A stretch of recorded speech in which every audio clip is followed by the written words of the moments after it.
Bonjour à tous. Eh oui, vous pouvez le remarquer, aujourd'hui je vous propose une randonnée dans un décor complètement différent de ce que je propose d'habitude. Voilà, je suis face à l'océan et je vous propose donc aujourd'hui une petite randonnée sur mon lieu de vacances que je découvre en même temps que vous. Je suis en Bretagne Sud, je suis parti quasiment à la limite entre le Morbihan et le Finistère, sur les bords de la Leïta. Et là, donc je vais suivre une petite partie du GR34 sur une journée pour découvrir et vous partager aussi ces magnifiques images de cette côte bretonne avec un temps un petit peu mitigé, mais qui est apparemment excellent pour la lumière et pour faire de belles images. Voilà, sans plus attendre, on y va. Et puis ma foi, je vais essayer de vous proposer quelques belles images de cet endroit.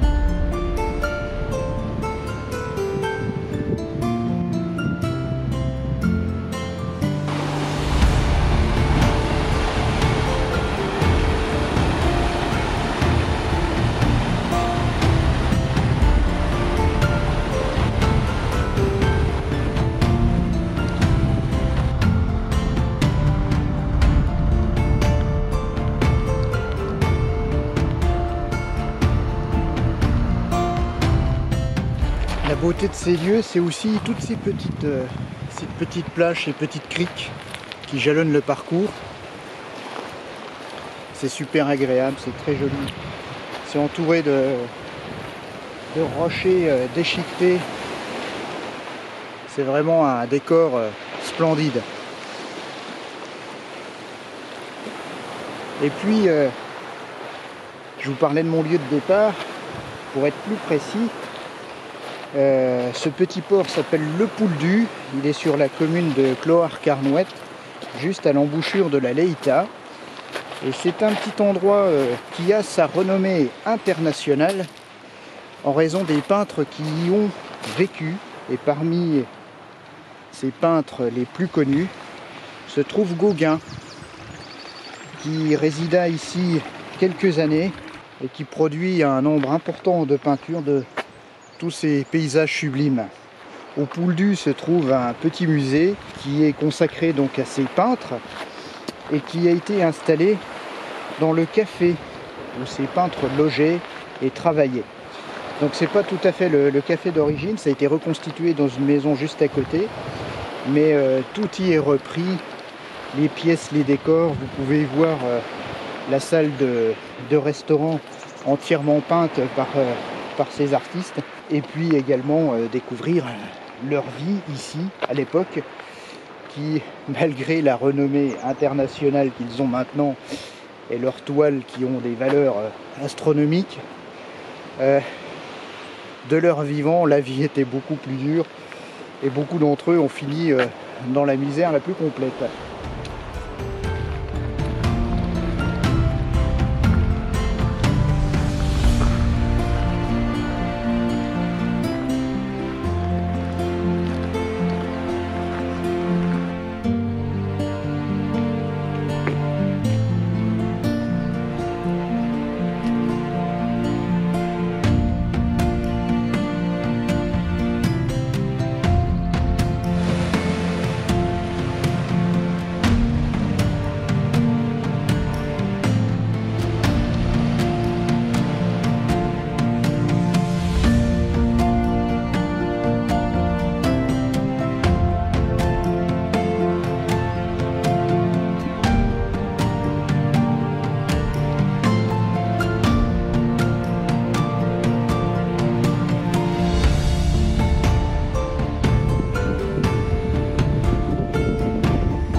vestiges de la Deuxième Guerre mondiale.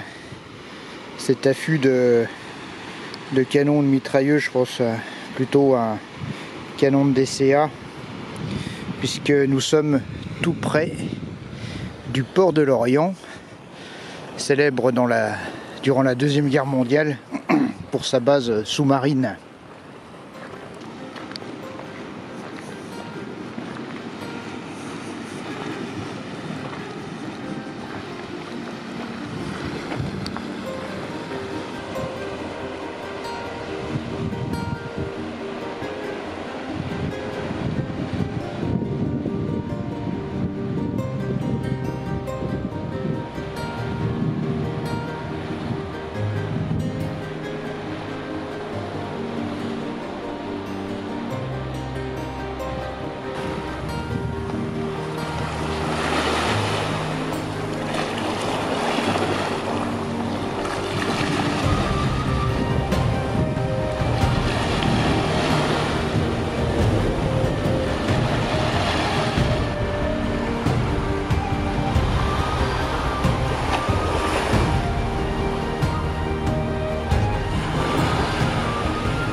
Voilà, sur Douellon, on profite d'un paysage un petit peu différent, avec derrière moi une petite fontaine, et puis un passage au bord de l'eau, sous les arbres.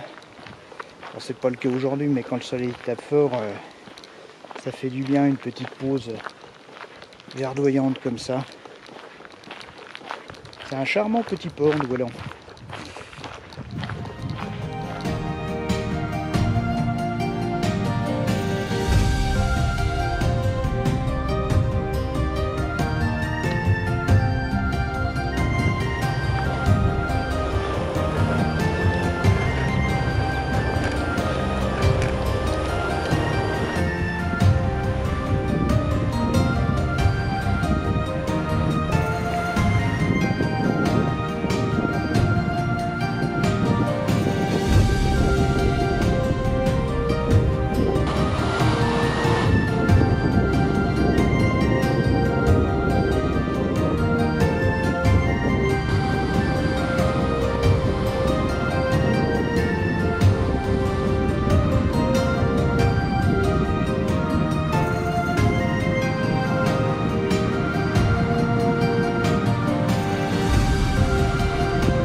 après le rugissement des vagues, quoi de mieux que la douceur et le calme de cette petite ville.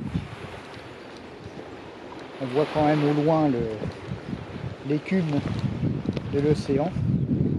Et puis ici, un calme avec juste le chant des oiseaux.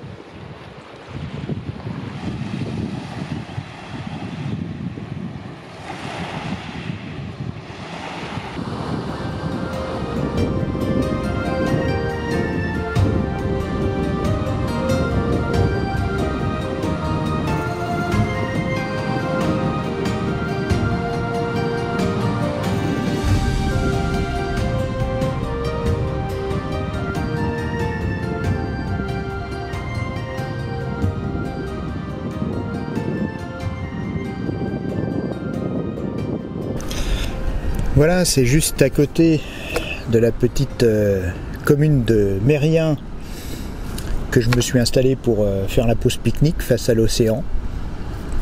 C'est magnifique. Le ciel bleu est arrivé.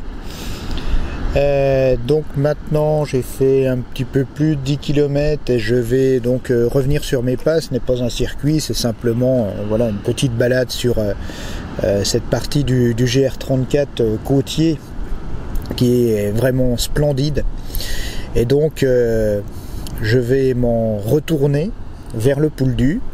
Mais ce qui est vraiment génial avec ce chemin, c'est que on pourrait croire que bon voilà, faire le chemin de retour, on l'a vu à l'aller et puis il n'y a rien d'autre à voir, mais le ciel, la mer, la marée, les couleurs sont complètement différentes et on a l'impression de faire un nouveau chemin. C'est ça qui est extraordinaire ici.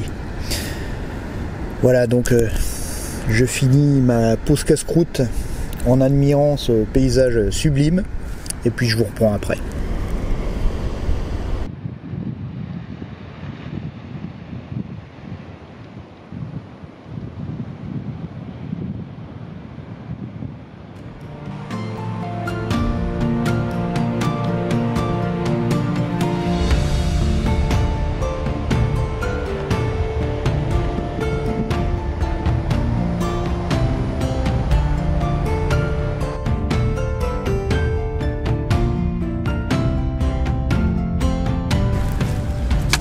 Souvent dans les vidéos, je vous raconte quelques petites légendes au gré de mes promenades. Alors là, vous comprendrez qu'aujourd'hui, ici en Bretagne, c'est difficile pour moi parce que je ne les connais pas. Mais j'ai trouvé la solution et une super solution. Voilà, je vous laisse quelques instants pour entendre cette histoire légendaire du passeur de la Leïta qui vous est contée par Frédéric. Et je vous reprends après, je vous en dis un petit peu plus. Donc la terrible histoire du passeur de la Leïta. Loïc Guerne avait fauté avec Marguerite. On disait qu'il avait fait conséquence. Et donc le mariage était prévu le jour du pardon de Toufouenne. Vous savez, c'est du côté de Cloire-Carnoët. Et puis, le temps était venu de prévenir tous les membres de la famille. Et ce jour-là, ils étaient venus prévenir son parrain pour l'inviter pour le mariage à Guidel. La journée s'était bien passée avec sa famille et il était temps de repartir, de reprendre le bac pour revenir du côté du Pouldu. Et ils ont hélé le passeur parce qu'il était de l'autre côté et puis donc il est revenu près d'eux, et à ce moment-là, Loïc a vu que sa pipe était éteinte. Donc il a invité la Marguerite dans la barque du passeur, juste le temps de lui d'aller rejoindre son parrain pour prendre un tison et rallumer sa pipe. Hélas, dès l'instant que Marguerite fut montée dans la barque, il vit la barque, le passeur et Marguerite s'en aller au large. Il se demandait ce qui se passait, puis il commençait à crier hey, elle est. Et puis Marguerite, il voyait Marguerite dans la barque qui se retournait, puis qui elle aussi était paniquée. Et le passeur de la Leïta, lui, restait impassible, s'en allait vers le large. Voilà notre Loïc qui était là, sur la rive, impuissant. quand soudain une vieille sortit des buissons et qui lui dit pour toi il vaudra mieux choisir une autre mariée parce que tu n'es pas prêt de la revoir. Mais enfin vous n'y pensez pas, qu'est-ce que vous me dites là? Le passeur a vendu son âme au diable et il l'emmène vers l'île des morts. Mais tu es un brave homme, de temps en temps tu m'as donné du pain, je vais te dire donc ce que tu dois faire. Tu vas aller à la chapelle de Saint-Léger, tu vas prendre un morceau de houx dans le bois, tu vas le tremper dans l'eau bénite de la chapelle et tu vas le mettre à ta ceinture et tu vas prendre un chapelet. Et quand tu auras tout ça, tu monteras tour en tour dans le bateau du passeur et tu réciteras une prière à chaque grain jusqu'au 33e grain. Et là, tu demanderas au passeur de t'emmener vers l'île des morts pour retrouver Marguerite. Ce que Loïc fit. Il alla tremper du houx à la fontaine de Saint-Léger et il prit son chapelet et il est là un jour le passeur et monta dans la barque. Il commença à dire des prières, mais arrivé à la 25e, il n'en pouvait plus. Il a pris son bâton, sa branche de houx, et il a commencé à frapper le passeur de la Laïta, ce maudit personnage, qui lui a eu peur, bien sûr, de la branche de houx bénite, et s'est jeté à l'eau. Il est parti sur l'autre rive. On dit maintenant qu'il est changé en un chêne puissant que vous pourrez voir tout à l'heure sur l'autre rive. Et puis la barque, elle alla s'échouer sur la grève. Et depuis ce temps-là, les jours de marché, on voit notre Loïc en harde qui va voir tout le monde pour lui demander de l'emmener vers la plage des morts. Oh. Bravo. Merci. Pas mal hein, cette histoire. Alors maintenant, je vous en dis un petit peu plus sur Frédéric. Peut-être que certains d'entre vous le connaissent. Alors Frédéric tient la chaîne Faut que ça marche et vous propose sur la région lorientaise de nombreuses balades commentées et vous fait découvrir des coins absolument merveilleux. Je vous conseille d'aller voir ce qu'il fait sur cette chaîne. Bien sûr, il y aura les liens en dessous. Et puis également, son activité professionnelle s'est tournée depuis quelque temps vers le tourisme. Il est devenu guide. Et il vous propose aussi, si vous avez l'occasion de venir en vacances ici dans la région lorientaise, de vous faire découvrir son territoire, ses histoires, ses petits coins secrets, avec toujours une très bonne humeur et puis beaucoup d'humour. Je vous conseille d'aller voir son site internet dédié à son activité professionnelle, je vous mets également le lien. Et puis si tu me regardes Frédéric, je te dis un grand merci, ce fut encore un très grand plaisir de te rencontrer enfin en chair et en os. Et puis on a passé vraiment une matinée super. Voilà. Alors un grand merci à toi et puis je te souhaite plein de belles choses pour cette activité que tu as lancée. Et puis aussi du courage et plein de... Voilà. Je t'en dirai un peu plus tard, voilà, mais autrement.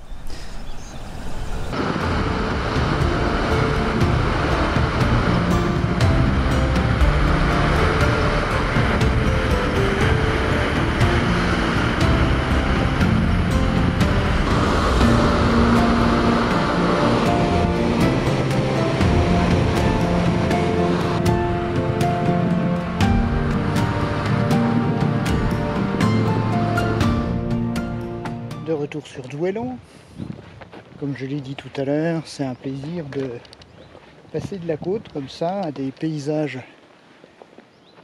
comme celui-ci, une belle pinède. Voilà, là on est à marée basse, alors c'est sûr que c'est un petit peu moins joli, mais bon, on sait que ça passe. Et puis voilà, marcher dans cette forêt, sur le tapis d'aiguille, dans un silence complet.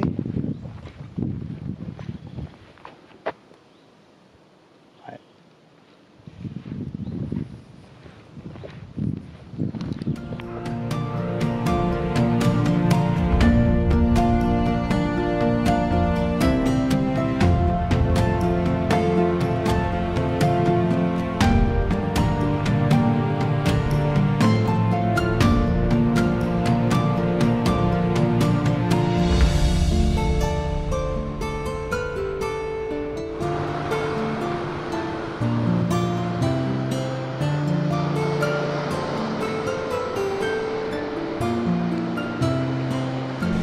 Je suis bientôt arrivé à mon point de départ, le Pouldu, et il est donc temps pour moi de vous dire au revoir. J'en profite avant de vous quitter pour faire un petit coucou à Erwan, le trekker breton. Et puis je vous invite non seulement à aller voir sa chaîne, mais je vous rappelle aussi celle de Frédéric. Il faut que ça marche. Voilà, donc c'était aujourd'hui une petite escapade en Bretagne. J'espère que ça vous a plu.